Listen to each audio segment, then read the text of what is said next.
Assalamualaikum warahmatullahi wabarakatuh. Perkenalkan, nama saya Dodi Ransyah. Jadi di sini saya akan menjelaskan beberapa kasus dalam pemrograman C++. Jadi yang pertama itu if, tapi terlebih dahulu saya sebutkan beberapa materialnya. Pertama itu if, yang kedua itu switch, ketiga looping, keempat nested if. Yang pertama yaitu if, dimana if adalah merupakan salah satu pernyataan penyesian yang memungkinkan kita memanipulasi aliran jalannya program berdasarkan conditional expression. Hal ini dapat memungkinkan kita membuat program yang berjalan secara fleksibel sesuai dengan keadaan dan penggunaan dan mesin. Di sini ada contoh kasusnya, di mana problemnya itu buat algoritma dan program untuk menentukan apakah nilai yang dimaksud ganjil atau genap. Adapun penyelesaiannya, di sini judulnya itu algoritma dan menentukan apakah nilai yang dimasukkan ganjil atau genap. Adapun kamusnya itu variabel yang digunakan n, sisa dengan tipe data integer. Di sini ada flowchartnya, yang dimana dimulai dengan kita mulai dengan start, kemudian proses penginputan nilai, kemudian proses. Setelah itu akan ada, apabila sifatnya true maka akan keluar ganjil, apabila false akan genap, kemudian program akan selesai. Apabila kita tuliskan dalam bentuk C++, bila kita run, hasilnya seperti ini.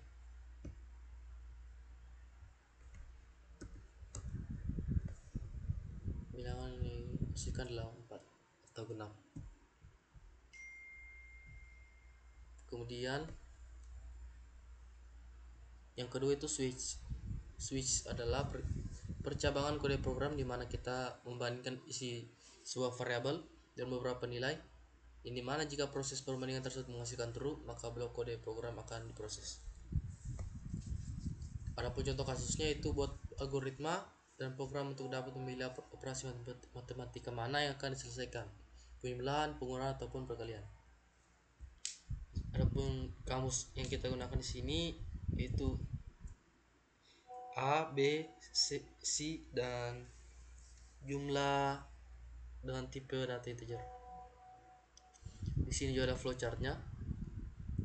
Inilah yang disebut dengan tipe percabangan, yang jika bersifat true kemudian akan diproses lagi, jika false maka akan dilanjut ke percabangan kedua. Di sini saya contoh dari switch dalam bentuk C++.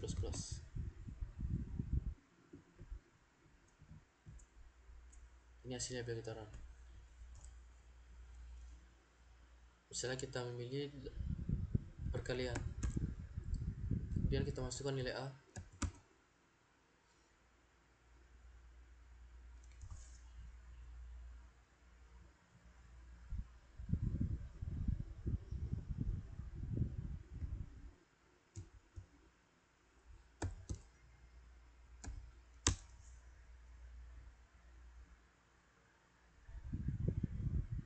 di sini muncul hasil dari penjumlahan A dan B adalah 11.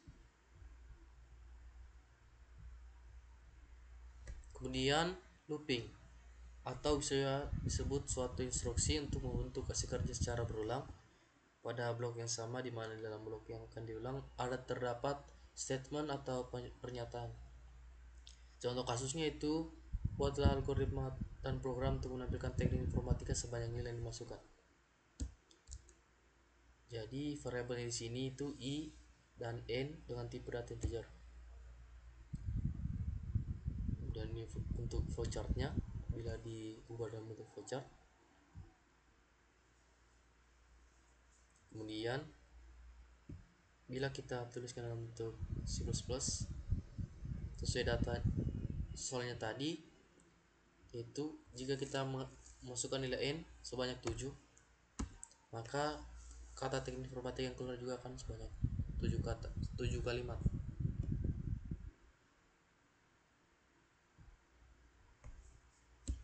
Kemudian lanjut ke nested if, ini mana nested if ini merupakan penggunaan struktur if di dalam if, di mana kondisi ini sering digunakan untuk kode program yang sudah cukup kompleks. Contoh kasusnya di sini tabel harga tiket perorangan, misalnya Jakarta dengan harga ekonominya itu 1 juta dan VIP itu 1.500.000, dan Bali harga ekonomi 2 juta dan VIP nya 2.500.000, yang dimana kondisi ini jika memasukkan kode tujuan 1 berarti tujuan adalah Jakarta, jika memasukkan kode tujuan 2 berarti tujuan adalah Bali. Jika kita masukkan kode kelas E berarti kelasnya ekonomi, dan V berarti kelas VIP. Inputannya adalah jumlah tiket yang dibeli, outputnya adalah harga yang harus dibayar. Ini bentuk flowchart dari contoh kasus di atas, di mana kita mulai, kemudian input masukkan tujuan kelas dan jumlah, kemudian diproses tujuan pertama. Jika sudah terisi, kemudian jika sifatnya false maka akan diperoleh kelas VIP. Kemudian jika true akan diperoleh kelas ekonomi. Kemudian akan muncul total harga, tampilan total sudah selesai.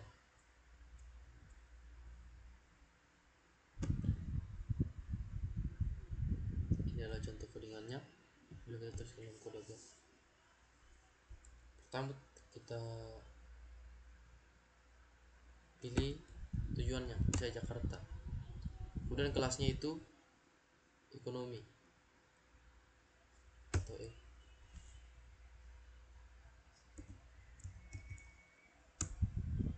Jumlah tiket, total harga yang harus dibayar adalah 5 juta dan pilihan kelasnya itu ekonomi bila kita harus ke Jakarta.